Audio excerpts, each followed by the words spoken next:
একটা তিনটে কথা মাত্র এই জায়গা থেকে বলে গেলাম প্রধানমন্ত্রীর বাড়ির কাছে, বাস্তবায়ন করেন, ইনশাআল্লাহ এগেনস্টে কেউ থাকবে না।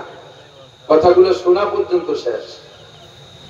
তেমন বড় কিছু না, অনেক বেশি কিছু না। আমি রাজনীতি আলোচনা করব না, যার শুধু ধর্ম সংক্রান্ত শিখেছে তাই দুটো কথা বলে জায়গা মতো চলে যাবো।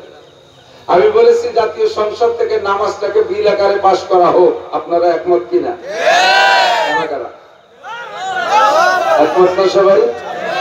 এর মধ্যে মাশাআল্লাহ হাত নামান। শুধু কি বিএনপির লোকে জায়গা বসা? শুধু জামাত ইসলামের লোক? এখনো পর্যন্ত আরে প্রকাশ করতে না পারলে সব দলের মানুষই মাঠে থাকে। বাংলাদেশে যত দল আছে সব দলের মানুষ আমার বিশ্বাস এই মাঠে উপস্থিত আছে। আওয়ামী লীগ, বিএনপি, জামাত, জাতীয় পার্টি, আটরশি, চন্দ্রকোনা, মানিকগঞ্জ, সুরেশ্বর, ভোজেশ্বর, ইনায়তপুর, বাহাদুরপুর, শরীয়তপুর, মাদারীপুর, ফরিদপুর, তবলিগ, চরমোনাই, আহলে হাদিস, কাদিয়ানী সব এর মধ্যে আছে। কোন এক দলের নাম নিয়ে ওয়াজ করা এটা মাঠের আদব না। সব দলের মানুষ এখানে আছে। তবে সকলে মিলে আমাদের মনের তামান্না জাতীয় সংসদ থেকে নামাজটা বিল আকারে পাশ করা হোক। একমত না? পর্দা সংক্রান্ত ওয়াজ করতেছি। পর্দা বেপর্দায় দুনিয়াটাকে জ্বালায় ফেলতেছে।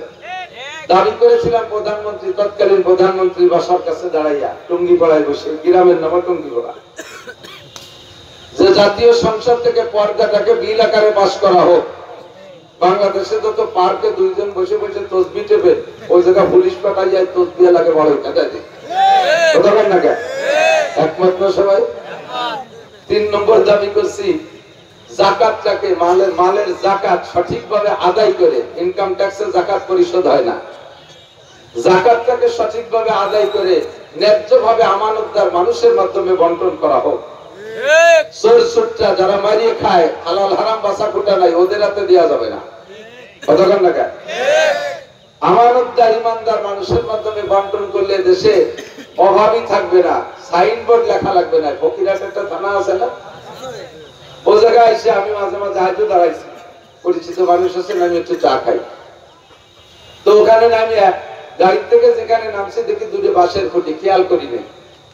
তো উপর দিক তাকায় দেখি একটা সাইনবোর্ড, ওতে লেখা ফকির মুক্ত ফকিরহাট অথবা ভিক্ষুক মুক্ত ফকিরহাট, এই দুটির একটা হবে। আমি ওই পড়তে পড়তে এর মধ্যে ফকির একজন এসে বাবা আমার 10 টাকা দেয়। আমি কই সাইনবোর্ড পড়িস কাকা? ফকিরহাটে ফকির মুক্ত, তুমি কোন জায়গা বাড়ি? তোর বাড়ি কি গোপালগঞ্জ?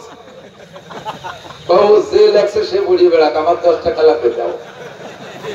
ফকির মুক্ত ফকিরহাট লেখলি ফকির মুক্ত হয়ে যায় না। সাইনবোর্ড বড় বড় লেখলি সে অনুযায়ী দেশে বাস্তবায়ন দেখা যায় না। কথা বলেন ঠিক না? সাইনবোর্ড থাক, ব্যানার থাক, বাস্তবায়ন দেখতে চাই। দেশের সব ফকির মুক্ত হয়ে যাবে, ব্যারাক বন্ধ হবে, গ্রামীণ ব্যাংক বন্ধ হবে, যত সুদে লেনদেন আছে সব বন্ধ হবে। যাকাতটাকে সঠিকভাবে মুসলমানদের কাছ থেকে বের করে এনে সঠিকভাবে যদি বন্টন করা হয় তাহলে ফকির মিসকিন কেউ থাকবে না। এতিমখানা লিল্লাহ বোর্ডিংওয়ালাদের দ্বারে দ্বারে ভিক্ষা খরচ করা লাগবে না। 2-3টে দাবি, আর সেই 3টে দাবির ভিতরে হাজারো মাসআলা রয়ে গেছে, বলার সময় নেই, আজকে সেদিক বলবো না। এখন রাজনীতির একটা পরিস্থিতি আসছে, একটা পরিবেশ আসছে, সকলে আমরা উন্মুক্ত, খোলা মনে কথা বলতে পারি, খোলা মনে ভোট চাইতে পারি, যে যে দল করি সে দলের ভোট চাইতে পারি। আওয়ামী লীগ আলাও ভোট চাইতে পারে, বিএনপি আলাও চাইতে পারে, এদেশের জনগণ সকলে চাইতে পারে। কথা বলে ঠিক না? সকলে উন্মুক্ত।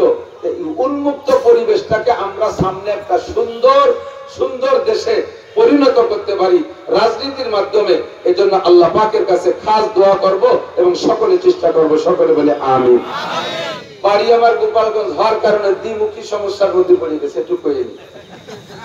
এক হলো গোপালগঞ্জেরা যারা আছে সবই তো 100-এ 100 আমলি, 99% 1% বলি, ওর ভিতরে তো জেলানি ভাইও আছে। তো 99% আমলিগি এরা মনে করে আমরা গোপালগঞ্জে যত হুজুর, যে সারা বাংলাদেশের হুজুররাই এক দল, কাজে গোপালী হুজুররাও হুজুরকে দলে, এই বলে আমাকে আশপাশ আলাদা মুষ্টি চাই বন্ধ দিতেছে। এদিকে সারা বাংলাদেশের অন্য দলারা মনে করে বাড়ি তো গোপালগঞ্জ, ও জায়গা যদি নবীও হয় তবুও তো গোপালগঞ্জ, এই বলে আমাকে কেউ বিশ্বাস। এখন কোন দলে বক্তারা খানিকটা গোলালু হয়ে যায়, পরিবেশ পরিস্থিতি নিয়ন্ত্রণ করে কথা বলে মাঠটা থেকে বিদায় নেওয়ার চেষ্টা করে, তবে হক কথাটা সব জায়গায় বলে যেতে হবে। কথা বলুন ঠিক না? বলারও বাচন ভঙ্গি কেমন আল্লাহ পাক শিখিয়ে দিয়েছেন। 2.5 থেকে 3 লক্ষ নবী রাসূল কেউ মাদ্রাসার শিক্ষক ছিলেন না।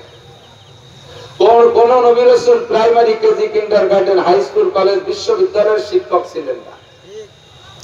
সমস্ত নবী রাসূল বক্তা ছিলেন। 2.5 থেকে 3 লক্ষ নবী রাসূল সবাই বক্তা ছিলেন। সাইয়্যিদুল কুতাবা, সমস্ত বক্তাদের মধ্যে শ্রেষ্ঠ বক্তা বিশ্বনবী মুহাম্মদুর রাসূলুল্লাহ সাল্লাল্লাহু আলাইহি ওয়াসাল্লাম। সত্য না মিথ্যা? আমার নবী সর্বশ্রেষ্ঠ। সৃষ্টি তার সবার আগে, এসেছেন সবার পিছে। কত আগে সৃষ্টি, এক আজীব ওয়াকিয়া, শুনলে তা আশ্চর্য হবেন, অথবা শুনেও থাকতে পারেন, ভুলে গেলে আবার আমার কথার দ্বারা স্মরণ হবে। একদা জিবরিল আলাইহিস সালাতু ওয়াস সালাম হুজুরের বাসায় আসছেন মদিনায়।